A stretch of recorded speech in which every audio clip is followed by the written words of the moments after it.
हरे कृष्णा, राधे राधे। आप सभी का गीता क्लास में बहुत बहुत स्वागत है।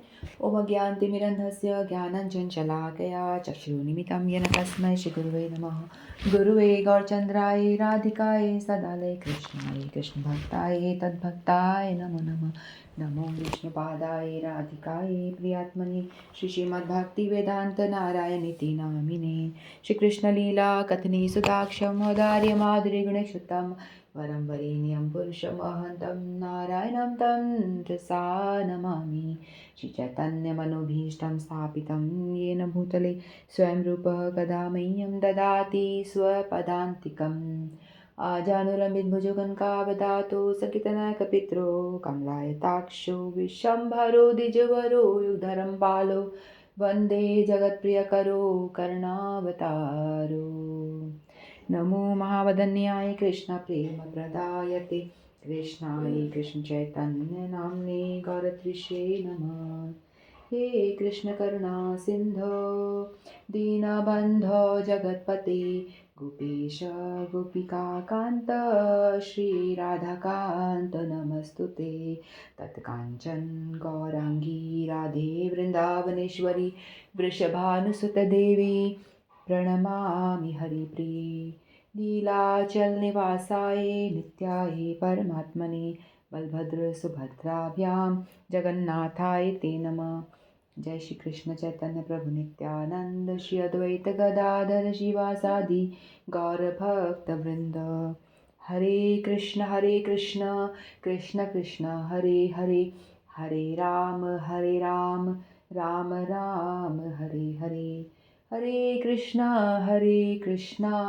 कृष्ण कृष्ण हरे हरे, हरे राम राम राम हरे हरे। मैं सर्वप्रथम अपने परम आराध्यतम गुरुपाद पद्म नित्य लीला प्रविष्टो विष्णुपाद अष्टोत्तरशत श्री श्रीमद् भक्ति वेदांत नारायण गोसाई महाराज के कृष्णा आवाज नहीं आ रही। हरे कृष्णा। 10वां अध्याय तो पूरा हो चुका था। हम 11वें अध्याय में प्रवेश कर चुके थे और 10वें अध्याय में एंड में भगवान बताते हैं अर्जुन को कि आपको मेरी विभूतियों के बारे में इतना ज़्यादा सोचने की कोई आवश्यकता नहीं है क्योंकि आप मुझे जानते हो। तो फिर जो 11वां अध्याय है इसमें पहले श्लोक में अर्जुन ने कहा था कि मेरा मोह जो है वो दूर हो चुका है, मैं जान चुका हूँ कि आप भगवान हो, परम भगवान हो और मुझे इसमें कोई भी संदेह नहीं है। फिर दूसरे में भगवान ने अर्जुन ने कहा था, हे कमल नयन, मैंने आपसे प्रत्येक जीव की उत्पत्ति तथा लय के विषय में विस्तार से सुना है और आपकी अक्षय महिमा का अनुभव किया है। तो अर्जुन ने भगवान को कमल नयन कह के संबोधित किया था। तो कमल नयन का मतलब होता है कमल जैसे सुंदर नयन। तो इस संसार में भगवान की सुंदरता की यदि हम तुलना करना चाहते हैं तो हमें ऐसा कुछ मिलता नहीं है ना। तो कमल को ही सबसे सुंदर बताया गया है, इसीलिए कमल से भगवान की तुलना की गई थी। तो जो नयन है भगवान के, सभी कुछ भगवान के हस्त कमल, चरण कमल, नयन कमल, फिर नाभि कमल, मुख कमल, तो भगवान का सभी इन सबको अंगों को हम कमल से तुलना करते हैं क्योंकि कमल को कहा जाता है कि एक तो कमल जो है वो ब्रह्मांड की सृष्टि में नहीं आता, ऐसा कहा जाता है। 14 भुवन में ऐसा किसी ने इसकी सृष्टि की हो ऐसा नहीं है।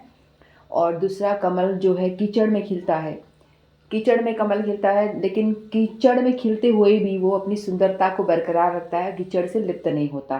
तो इसी तरह से भगवान को भी कमल नयन कह के, कमलाक्ष, कमल पत्राक्ष कहकर अर्जुन ने संबोधन किया था दूसरे श्लोक में, क्योंकि वो भी इस संसार की रचना करते हैं, यानी पूरे ब्रह्मांड की रचना भगवान द्वारा की गई है ना। तो जिस तरह कमल कीचड़ में रहकर भी लिप्त नहीं होता, प्रभावित नहीं होता है कीचड़ से, उसी तरह से भगवान भी सब कुछ करते हुए भी इस जड़ जगत से लिप्त नहीं होते। सभी का कारण वही है, लेकिन वो उससे लिप्त नहीं होते। इसीलिए अर्जुन यहाँ पे दूसरे श्लोक में कमल पत्राक्षय का संबोधन करते हैं। फिर तीसरे श्लोक में देखते हैं भगवान क्या कह रहे हैं, अर्जुन क्या कह रहे हैं। एवमेतत् यथा तत्त्वम् आत्मानं परमेश्वरं द्रष्टुमिच्छामि ते रूपम् ऐश्वरं पुरुषोत्तमम्। अर्जुन कहते हैं, हे पुरुषोत्तम, हे परमेश्वर, यद्यपि आपको मैं अपने समक्ष आपके द्वारा वर्णित आपके वास्तविक रूप में देख रहा हूँ, किंतु मैं यह देखने का इच्छुक हूँ कि आप इस दृश्य जगत में किस प्रकार प्रविष्ट हुए हैं। मैं आपके उसी रूप का दर्शन करना चाहता हूँ। भगवान ने ये कहा कि उन्होंने अपने साक्षात स्वरूप में ब्रह्मांड के भीतर प्रवेश किया है, फलतः यह दृश्य जगत संभव हो सकता है और चल रहा है, हो सका है और चल रहा है। और जहाँ तक अर्जुन का संबंध है, वह कृष्ण के कथनों से प्रोत्साहित हैं, किंतु भविष्य में उन लोगों को विश्वास दिलाने के लिए जो कृष्ण को सामान्य पुरुष सोच सकते हैं, अर्जुन चाहता है कि वह भगवान को उनके विराट रूप में देखें, जिससे वे ब्रह्मांड के भीतर से काम करते हैं, यद्यपि वे इससे पृथक हैं। अर्जुन द्वारा भगवान के लिए पुरुषोत्तम संबोधन भी महत्वपूर्ण है। क्योंकि वे भगवान हैं, इसलिए वे स्वयं अर्जुन के भी भीतर उपस्थित हैं, अतः वे अर्जुन की इच्छा को जानते हैं। वे यह समझते हैं कि अर्जुन को उनके विराट रूप का दर्शन करने की कोई अभिलाषा नहीं है, क्योंकि वह तो साक्षात देखकर पूर्णतया संतुष्ट है। किंतु भगवान यह भी जानते हैं कि अर्जुन अन्यों को विश्वास दिलाने के लिए भी विराट रूप का दर्शन कराना चाहता है। अर्जुन को इसकी पुष्टि के लिए कोई व्यक्तिगत इच्छा न थी। कृष्ण यह भी जानते थे कि अर्जुन विराट रूप का दर्शन एक आदर्श स्थापित करने के लिए करना चाहता है, क्योंकि भविष्य में ऐसे अनेक धूर्त होंगे जो अपने आप को ईश्वर का अवतार बताएंगे। अतः लोगों को सावधान करना होगा, और जो कोई अपने को कृष्ण कहेगा, उसे अपने दावे की पुष्टि के लिए विराट रूप दिखाने के लिए सन्नद्ध होना होगा। तो यहाँ पे अर्जुन भगवान को पुरुषोत्तम कह रहे हैं, परमेश्वर कह रहे हैं, इस तरह से नाम से संबोधन कर रहे हैं। परमेश्वर का अर्थ होता है हे परमेश्वर, यानी ईश्वरों के, यानी सभी से परम, श्रेष्ठ, सर्वश्रेष्ठ। तो अर्जुन भगवान से प्रार्थना कर रहे हैं अपने ये रूप दिखाने के लिए। तो यहाँ पे 3rd और 4th इन दोनों श्लोक में भगवान से अर्जुन क्या करेंगे, निवेदन करेंगे, यानी रिक्वेस्ट करेंगे कि आप अपना ये जो रूप है विश्व रूप दिखाएं। किस तरह से आप विश्व में जा कर के, अंदर प्रवेश करके, किस तरह से आप सृष्टि को चला रहे हैं, तो अपना विश्व रूप का दर्शन कराएं।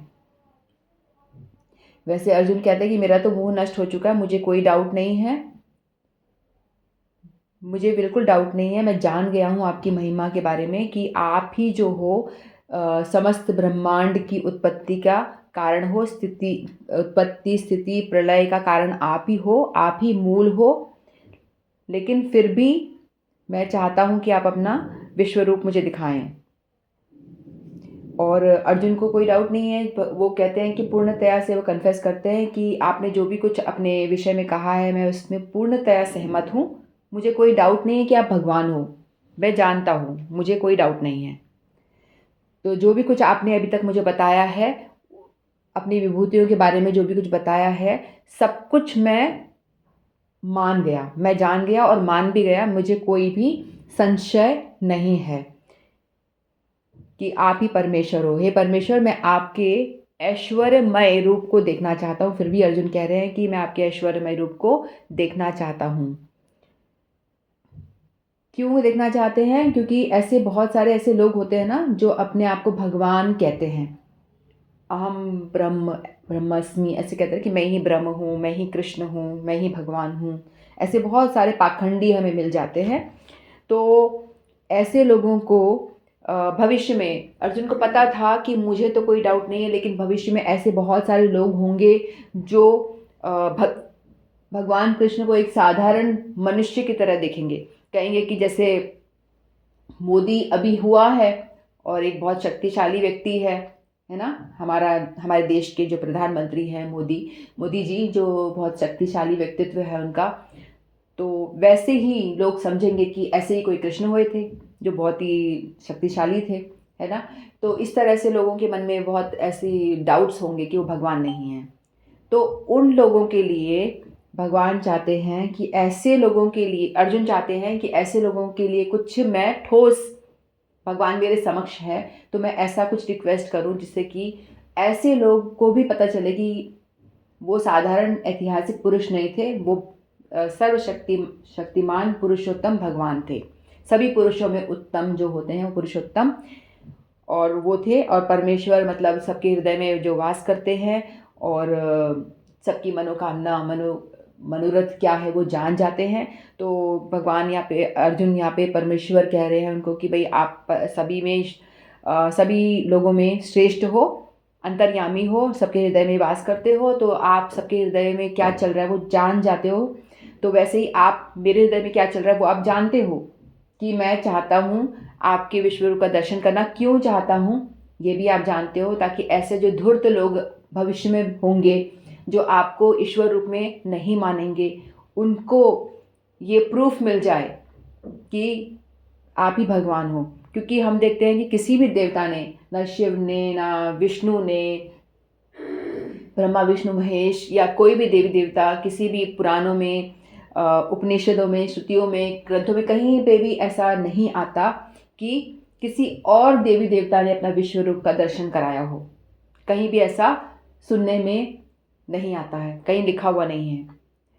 केवल और केवल भगवान कृष्ण ने ही विश्व रूप दिखाया, ये श्रीमद् भगवद गीता में ही आता है।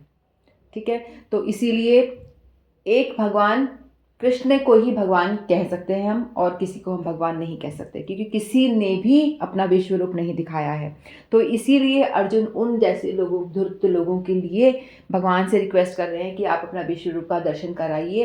मुझे कोई डाउट नहीं, मैं मान चुका, अच्छी तरह से जान चुका और मान भी चुका कि आप ही हो। आपके सभी कहे हुए कथनों पे मुझे संपूर्ण ट्रस्ट है, विश्वास है। आपकी विभूतियों का आपने जो मुझे वर्णन किया, मैं उसको अच्छी तरह से मान गया हूँ। लेकिन फिर भी मैं आपसे रिक्वेस्ट करता हूँ, आपसे निवेदन करता हूँ कि आप अपना ऐश्वर्यमय रूप का दर्शन मुझे कराएं या दिखाएं मुझे। आप ठीक समझे तो अपना स्वरूप दिखाएं। आप सारे जगत में व्याप्त हैं और सारा जगत आपके अंश में स्थित है। ऐसा भगवान ने कहा था ना 10वें अध्याय के लास्ट में कि मेरे एक अंश में समस्त जगत स्थित है। तो वो कैसे है, आप मुझे वो दिखाएं। आपका ऐश्वर्यमय रूप दिखाने की भगवान को यहाँ रिक्वेस्ट करते हैं। परमेश्वर का अर्थ होता है परमात्मा, जो सभी प्राणियों की आत्माओं के स्वामी होते हैं, वो होता है परमेश्वर। तो इसीलिए भगवान अर्जुन जहाँ जहाँ जो संबोधन दे रहे हैं उसका कुछ अर्थ है, और उस अर्थ को ही संकेत करते हुए अर्जुन ऐसा कह रहे हैं। नेक्स्ट श्लोक लेते हैं। मन से यदि तच्छक्यं मया दृष्टुम इति प्रभो योगेश्वर ततो मे त्वं दर्शयात्मान अव्ययम्। मन से यदि तच्छक्यं मया दृष्टुमिति प्रभो योगेश्वर ततो मे त्वं दर्शयात्मान अव्ययम्। अर्जुन कहते हैं, हे प्रभु, हे योगेश्वर, यदि आप सोचते हैं कि मैं आपके विश्व रूप को देखने में समर्थ हो सकता हूं, तो कृपा करके मुझे अपना असीम विश्व रूप दिखलाएं। मन से का अर्थ है तुम सोचते हो, यदि तत्व है शक्यम समर्थ, मया मेरे द्वारा दृष्टुम देखे जाने के लिए, इति इस प्रकार, प्रभो हे स्वामी, योगीश्वर हे योगेश्वर, तथा तब वे मुझे त्वम आप दिखलाएं, आत्मनम अपने स्वरूप को, अव्ययम शाश्वत। तो भगवान को अर्जुन कह रहे, हे प्रभु। प्रभु का मतलब होता है स्वामी, जो सर्वज्ञ, सब कुछ जानता है, सर्वज्ञाता और स्वामी। तो प्रभु कह रहे हैं कि आप तो प्रभु हो, आप तो सभी के स्वामी हो, सर्वज्ञ हो और सब कुछ जानते हो। और योगेश्वर कह के संबोधन दे रहे हैं। योगेश्वर यानी जैसे गीता में हमने देखा ना, कर्म योग, ध्यान योग, अष्टांग योग, तो ये भक्ति योग, तो ऐसे इन सभी योगों के भी स्वामी योगेश्वर, समस्त योगों के आप योग के ईश्वर हो, यानी सब कुछ जानने वाले हो। हे योगेश्वर, हे प्रभु, समस्त सबके प्रभु। तो यदि आप सोचते हो कि मैं योग्य हूँ, पहले श्लोक में तो उन्होंने रिक्वेस्ट करी ना कि आप मुझे दर्शन दीजिए, अपने विश्व रूप का दर्शन कराएं। तो फिर यहाँ कह रहे हैं कि भाई मैंने तो भगवान को ऐसे रिक्वेस्ट कर दी, यानी भगवान को मैंने आदेश जैसा दे दिया। भगवान को ऐसा ना लगे कि मुझे फोर्सफुली कह रहे हो कि मुझे अब दर्शन कराओ। तो एक शिष्य का ये कर्तव्य होता है कि अपने गुरु से वो फोर्स नहीं कर सकता। यदि कुछ जानना चाहता है, कुछ जिज्ञासा उसके मन में है और वो जानना चाहता है, तो उसको क्या होता है, एकदम दीनहीन होकर के रिक्वेस्ट करना होता है ना। ऐसे जो हमने भगवान ने बताया ना, शिष्यस्तु माम साधि माम, जो हमने श्लोक अभी किया था दूसरे अध्याय में। तो अर्जुन जो है अपने आप को सरेंडर करते हैं, उसके बाद में ही भगवान ने बताना शुरू किया था। तो अर्जुन ने यहाँ पे तीसरे श्लोक में कहा कि आप मुझे दिखाएं, पहले दूसरे तीसरे में कि मैं तो जान गया फिर भी आप मुझे दिखाएं। लेकिन फिर वो कहते हैं कि यदि आप योग्य समझे मुझे तो दिखाएं। यदि आपको लगता है कि मैं इस योग्य हूँ या मेरी इतनी मतलब मेरा सामर्थ्य है कि मैं आपके विश्व रूप को दर्शन कर पा रहा हूँ, तो ही दिखाएं, अन्यथा मैं आपको मतलब ज़बरदस्ती नहीं बोल रहा हूँ, कोई आप में ऐसा प्रेशर नहीं करा कि आप दिखाओ। यदि आप मुझे योग्य समझो तो दिखाओ, अन्यथा कोई बात नहीं। तो ऐसा कहा जाता है कि भौतिक इंद्रियों द्वारा न तो परमेश्वर कृष्ण को कोई देख सकता है, न सुन सकता है और न अनुभव कर सकता है, किंतु यदि कोई प्रारंभ से भगवान के दिव्य प्रेमा भक्ति में लगा रहे तो वह भगवान का साक्षात्कार करने में समर्थ हो सकता है।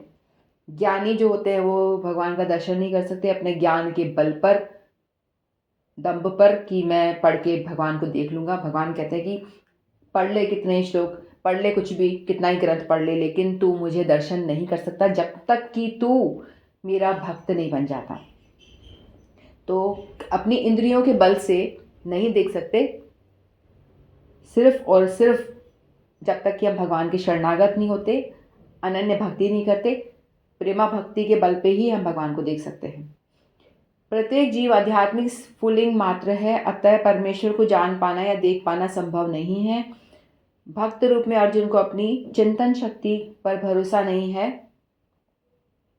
वह जीवात्मा होने के कारण अपनी सीमाओं को और कृष्ण की अकल्पनीय स्थिति को स्वीकार करता है। तो अर्जुन को समझ में आ रहा है कि भाई मैं तो जीवात्मा हूँ और अपने सामर्थ्य पे उन्हें इतना ज़्यादा वो नहीं है कि भाई मैं देख पाऊँ या ना देख पाऊँ, लेकिन भगवान तो अकल्पनीय है। उनकी जो सामर्थ्य है भगवान का, वो तो हमारी कल्पना से परे है।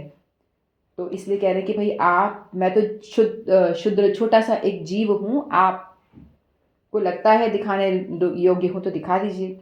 अर्जुन समझ चुका था कि वो एक शुद्र जीव के लिए असीम अनंत को समझ पाना संभव नहीं है। यदि अनंत स्वयं प्रकट हो जाएं तो अनंत की कृपा से ही उनकी प्रकृति को समझा जा सकता है। तो अर्जुन को ये पता चल गया कि भाई मैं अपने बल पर, अपने ज्ञान के बल पर या अपने कोई भी इंद्रियों के बल पे मैं भगवान का दर्शन नहीं कर सकता। तो जैसे सूरज है, सूरज को हम कैसे देख पाते हैं? जब सूरज उगता है तो सूर्य की रोशनी में ही हम सूरज को देख पाते हैं। सूरज तो हमेशा से है, ऐसा थोड़ी ना कि सूरज नहीं होता रात को, लेकिन अस्त हो जाता है तो हमको दिखाई नहीं देता है। तो सूरज की रोशनी में ही हम सूरज के दर्शन कर सकते हैं। उसी तरह से भगवान अनंत है, भगवान की कृपा से ही हम भगवान के दर्शन कर सकते हैं।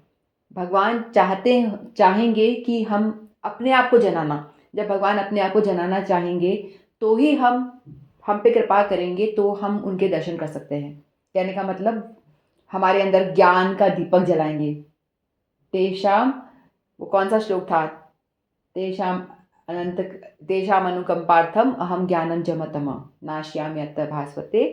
तो भगवान कह रहे हैं कि मैं कृपा करके अज्ञान के अंधकार को हटा देता हूँ, तभी जीव जो है भगवान के दर्शन कर सकता है। तो अर्जुन कह रहे हैं कि आप अनंत हो, आप स्वयं अपने आप को यदि मुझे प्रकट करोगे तो ही मैं दर्शन कर पाऊंगा आपके, अन्यथा तो संभव नहीं है, मेरे प्रयास से तो होगा नहीं। यहाँ पर योगेश्वर शब्द भी अत्यंत सार्थक है, क्योंकि भगवान के पास अचिंत शक्ति है। यदि वे चाहे तो असीम होकर भी अपने आप को प्रकट कर सकते हैं। अतः अर्जुन कृष्ण की अकल्पनीय कृपा की याचना करता है, वह कृष्ण को आदेश नहीं दे रहा है। तो यहाँ कह रहे हैं कि भाई मैं चाहता हूँ, लेकिन तो ऐसा गलत, भगवान को ऐसा ना लगे कि मैं आदेश दे रहा हूँ, ज़बरदस्ती से मैं कह रहा हूँ कि मुझे दर्शन दो, है ना। तो बड़े दीनहीन होके कह रहे हैं वो, जब तक कोई उनकी शरण में नहीं जाता और भक्ति नहीं करता, कृष्ण अपने आप को प्रकट करने के लिए बाध्य नहीं है। कोई भी उन्हें जोर जबरदस्ती कर नहीं सकता कि दर्शन दो, मैंने इतना श्लोक पढ़ लिया, इतने मैंने ग्रंथ पढ़ लिए, इतने सारे शास्त्र पढ़ लिए, मैं इतना हरि नाम कर रही हूँ, मैंने इतना सारा वो कर लिया, तो मुझे दर्शन दो। तो कोई भी भगवान को बाध्य नहीं कर सकता। भगवान कृपा कर जिस पे करना चाहेंगे अहेतु की कृपा कर सकते हैं, जिस पे वो रीझ जाएं तो उन पे अपना कृपा करके अपने आप को प्रकट कर सकते हैं, अपने आप को जना सकते हैं। अतः जिन्हें अपनी चिंतन शक्ति मनोधर्म का भरोसा है, वे कृष्ण का दर्शन नहीं कर सकते। या वही मतलब अपने मनोधर्म यानी अपने ज्ञान पे जिसको ज़्यादा ही वो है, तो वो दर्शन नहीं कर सकते। तो अर्जुन यहाँ पे दीनहीन होकर कहते हैं कि भाई मेरी ऐसी इच्छा है, मैं आपको जानता हूँ, मुझे आप पे कोई डाउट नहीं है, आप भगवान हो, आपसे जगत उत्पन्न होता है, लेकिन आप किस तरह से इस जगत में व्याप्त हो, कैसे ये जगत पूरा वासुदेवमय है, आप अपने अनंत ऐश्वर्य का दर्शन मुझे कराइए। यदि आप ठीक समझो तो, यदि आपको लगे कि मैं इस लायक हूँ, तो आप मुझे अपने विश्व रूप का दर्शन कराएं। मतलब रिक्वेस्ट कर रहे हैं दीनहीन होके, आप चाहो तो करा दीजिए, नहीं चाहो तो इट्स ओके, कोई बात नहीं। तो फिर वो कहते हैं कि आप समस्त जगह में व्याप्त हो, श्रुतियों में वेदों में भी आपकी महिमा का गान किया हुआ है, सब जगह आपके विषय में बताया हुआ है। तो इस तरह से अर्जुन भगवान की महिमा कहते हैं, गान करते हैं।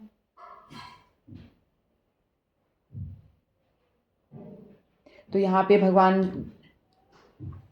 अर्जुन ऐसी इच्छा कर क्यों रहे हैं? वैसे अर्जुन जो है वो जैसे माधुर्य भाव में है ना, माधुर्य भाव, जो ऐश्वर्य भाव की भक्ति होती है वो निम्न कोटि की भक्ति होती है, जिसमें कि भगवान को हम भगवान मानते हैं, भगवान तुम ही हो, भगवान से डरते हैं कि भगवान को हमने दिया अगरबत्ती नहीं दिखाई तो भगवान दुष्ट हो जाएंगे, है ना। तो ये ऐश्वर्य भाव की भक्ति जैसे वैकुंठ में होती है ना, वैकुंठ में भगवान को नारायण फॉर्म में, विष्णु फॉर्म में भगवान की पूजा होती है, जहाँ पर कि उनको एक राजा की तरह ट्रीट किया जाता है और उनके खिलाफ कोई एक शब्द नहीं बोल सकता, डर के रहना होता है, तरीके से बात करनी होती है, ऐसे। तो ये वाली ऐश्वर्य भाव की भक्ति होती है। तो यहाँ पे अर्जुन जो है बेसिकली माधुर्य भाव के, माधुर्य मतलब कि जैसे ब्रज में है ना, ब्रज में माधुर्य भाव है, कोई सखा भाव में, अर्जुन सखा भाव में है ना, भगवान को अपना सखा समझते हैं और सखा समझ के वो भगवान से एक दोस्त की तरह बात करते हैं, उनके कभी ऐसे लगा भी देते हैं, कभी कंधे में हाथ रख लेते हैं, कभी उनके एक ही पलंग पे दोनों सो जाते हैं, एक ही थाली में खा लेते हैं, कभी मार पिटाई जैसे जोक्स मार देना, कुछ भी उल्टे सीधे जोक्स भी मार देते हैं, है ना। तो इस तरह से एक फ्रेंड कैसे रहते हैं उस तरह से वो रह रहे हैं। तो एक माधुर्य भाव है, सखा भाव है उनका, है ना। तो ब्रज के रसिक भक्त हैं, लेकिन तो भी वो ऐश्वर्य भाव में यानी ऊंचे भाव से वो नीचे की तरफ क्यों जाना चाहते हैं, ऊंचे की तरफ से वो नीचे की तरफ जाना चाहते हैं, कह रहे कि मुझे ऐश्वर्य, उनको तो कोई वो है ही नहीं, डाउट ही नहीं है, लेकिन तो भी वो ऐश्वर्य भाव की तरफ आना चाहते हैं।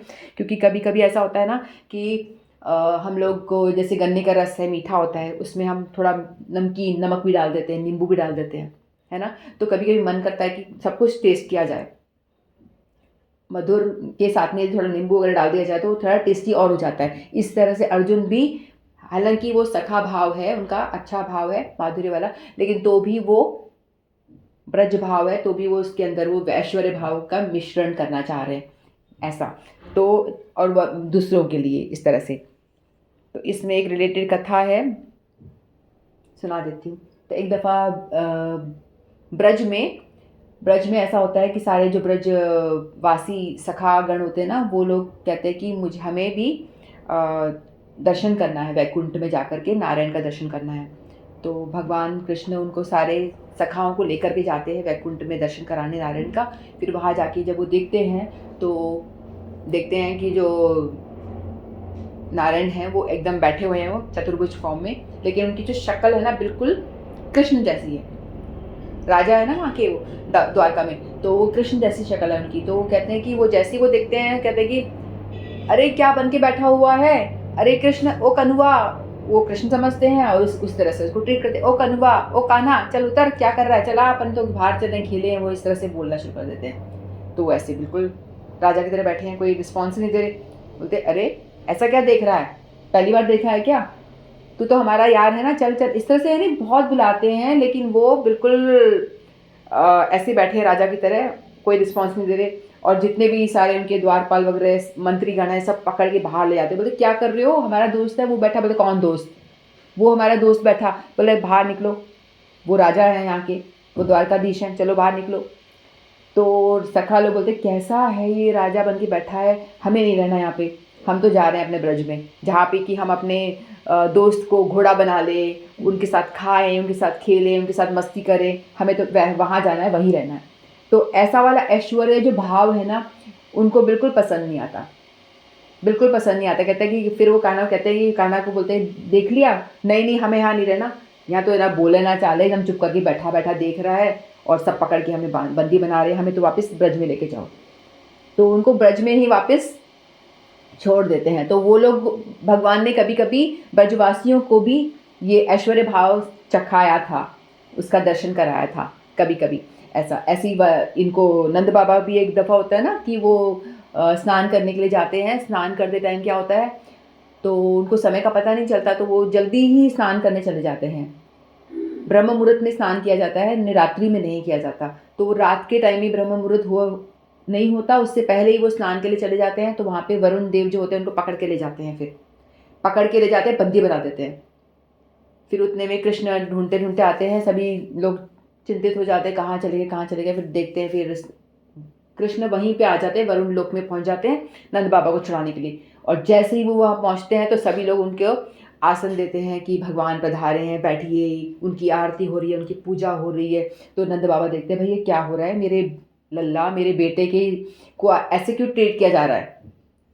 तो उनको भी दर्शन कराते हैं अपने ऐश्वर्य भाव के, तो उनको ट्रीट करते हैं एकदम राजा की तरह। उनके सब सारे देवी देवता, वरुण देव और सभी आकर उनके हाथ जोड़ते हैं, दंडवत करते हैं, उनको खूब मतलब आदर सत्कार कर रहे होते हैं। तो नंद बाबा हैरान हो जाते हैं देख करके, लेकिन उनको पसंद नहीं आता ये सब चीज़ें कि उनके साथ में, उनके बेटे के साथ में कोई इस तरह से ऐश्वर्य भाव उनको अच्छा नहीं लगता। तो दोबारा से नंद बाबा भी यातना करते हैं, वो लेके तो वापस जाते ही हैं ना, फिर वापस दोबारा फिर वरुण देव उनसे क्षमा मांगते हैं कि उनसे गलती हो गई, क्षमा करो, हमने गलती से आपके पिताजी को हम यहाँ बंदी बना लिया। फिर ऐसे क्षमा मांगते हैं। तो ऐश्वर्य भाव का दर्शन कृष्ण ने कभी कभी ब्रजवासियों को भी करवाया था। फिर वो उनको पसंद बिल्कुल नहीं आता ऐश्वर्य भाव, वो दोबारा से अपने ब्रज वाले भाव में आ जाते हैं, वहाँ पे माधुर्य भाव चलता है, उसी भाव में वापस आ जाते हैं।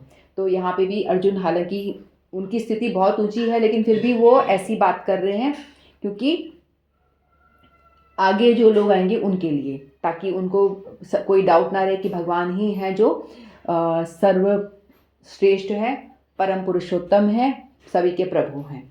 इसीलिए अर्जुन ऐसी जिज्ञासा कर रहे हैं। और आगे नेक्स्ट श्लोक में भगवान जो है अपना विश्व रूप दिखाने का स्टार्ट करेंगे। ठीक है, तो इतना ही कहकर मैं वाणी को विराम देती हूँ। वांछा कल्पतरुभ्यश्च कृपा सिंधुभ्येव च पतितानां पावनेभ्यो वैष्णवेभ्यो नमो नमः। श्रीमद् भगवत गीता की जय। आप सभी की जय। हरे कृष्णा।